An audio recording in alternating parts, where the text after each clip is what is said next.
Hello once again, my chickadees. GameNChick is back once again with another review. Before we get started, I'd like to give a big shout out to Square-Enix for providing me with a review copy of the game to make this review possible. Thank you very much. So now with that having been said, time to start the journey.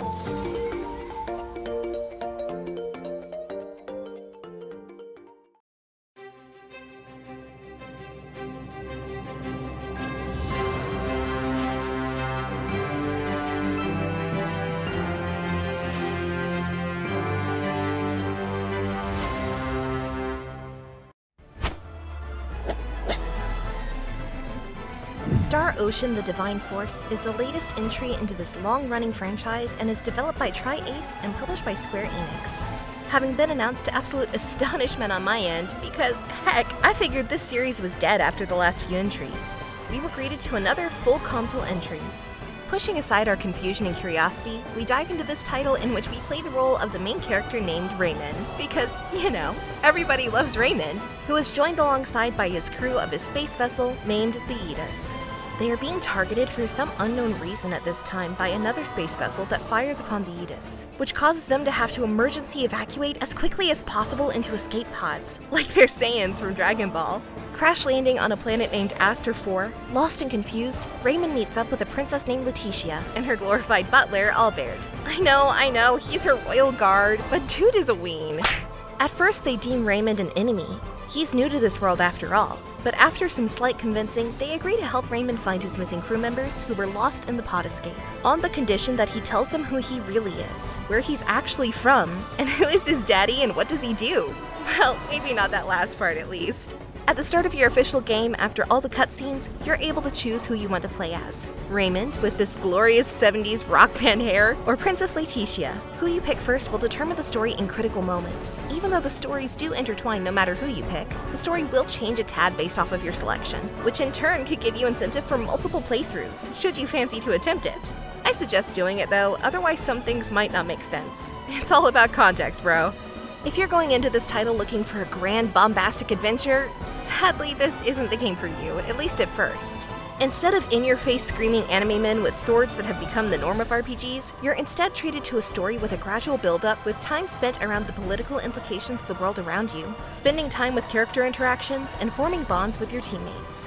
But what once starts off as a slow build and gradual escalation soon comes back to the core sci-fi elements you've come to expect from the Star Ocean franchise, for better or for worse, as the bigger threat to the grand universe begins to slowly reveal itself, kicking the story into full gear. Divine Force this go-around also tends to be more of a linear experience in the sense that the majority of the game takes place on Aster 4 and that planet alone. While that may seem like a negative, given past series entries, I feel it's a strength. Bigger is not always better. With open zones to explore and battle in, it never feels condensed, confined, or restrictive, especially with abilities like Duma that allow you to harness the power of your android to eject yourself and fly through the air, as well as use it to initiate combo attacks in your fighting for quick melee combos using your hack and slash attacks alongside Duma. It's really awesome! But what are the mechanics? How does this game actually play? Really smoothly, to be honest. Harkening back to previous mechanics that return to this entry, such as private actions, which is basically your dating mechanic. No, not really, I'm just joking, but it is similar. Private interactions allow you to interact and chatter with characters about themselves, you, backstory and plot, and build your bond with them. Be careful though, because these are able to be missed due to no blatant prompts showing you they're available, so at every town you go to after a cutscene, make sure you instigate a talk with every party member for full waifu and husbando experiences.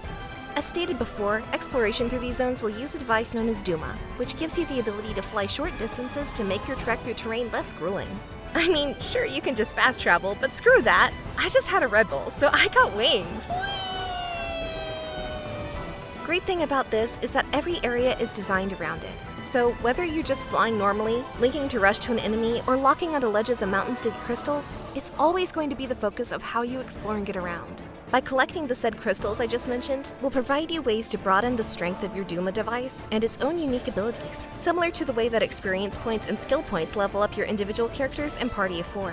The sheer amount of freedom offered here as you traverse is expansive and fun, with areas you already having been to always staying fresh and relevant to pass through due to the unique way to explore them. It's a blast!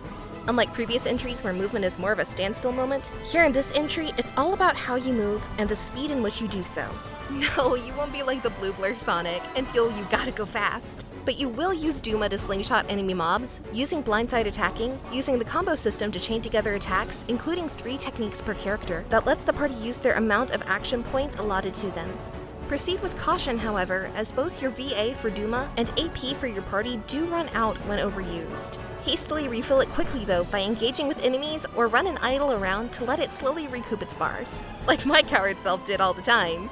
Using VA and AP in conjunction with each other back-to-back can make for some pretty amazing combinations too, should you have enough energy. This can be fixed easily though, by going to your skills menu and upgrading each character, raising their overall amount of AP to use as you level. So don't worry, you aren't exactly as screwed over as Raymond is when he runs out of shampoo for that glorious hair.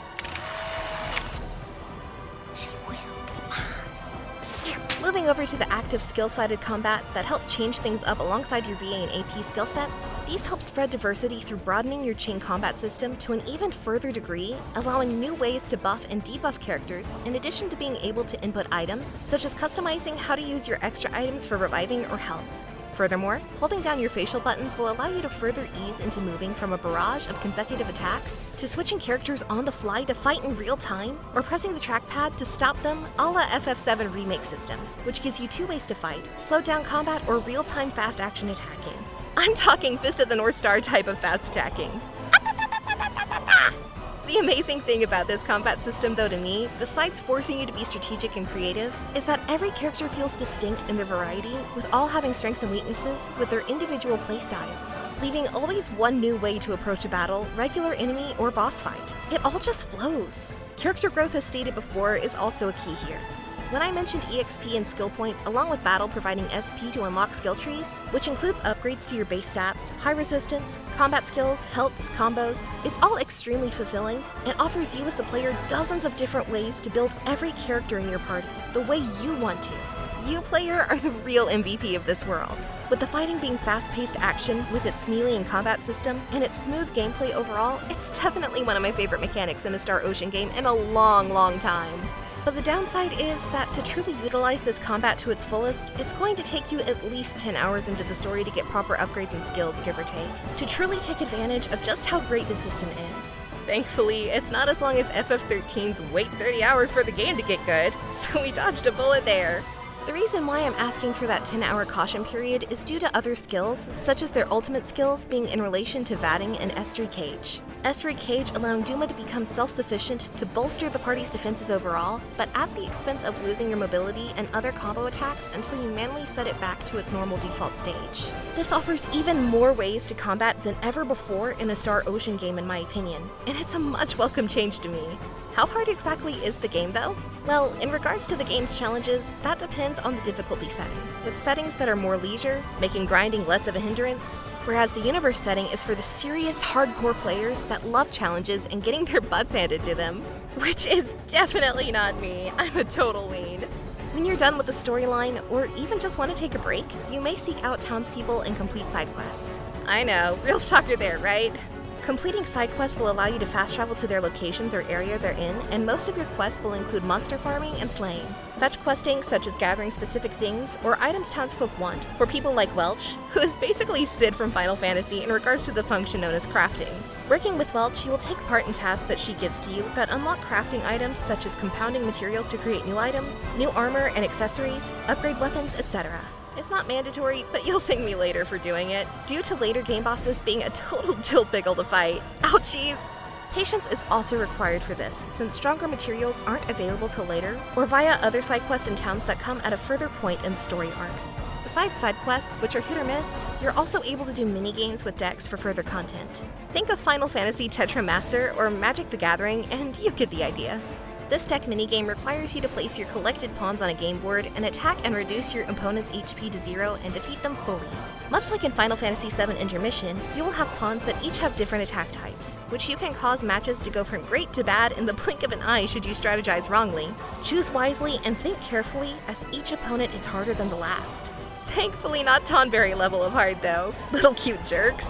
But your usable pawns for the minigames also aid you in battle by using them as accessories to increase stats or buffs to your party, depending on who you equip them to.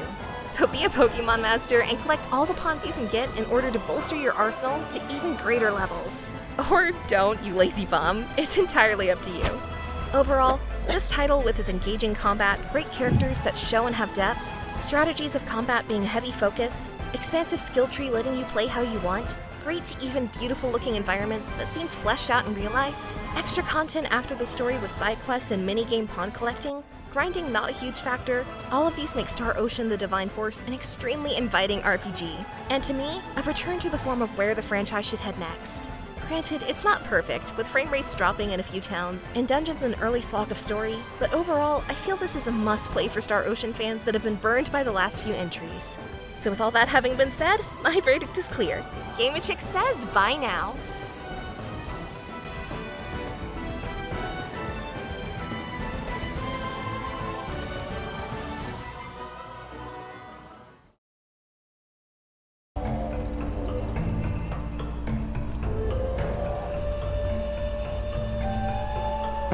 Hey everyone, thanks for watching! I really hope you enjoyed that review, and I look forward to bringing more to you in the coming future.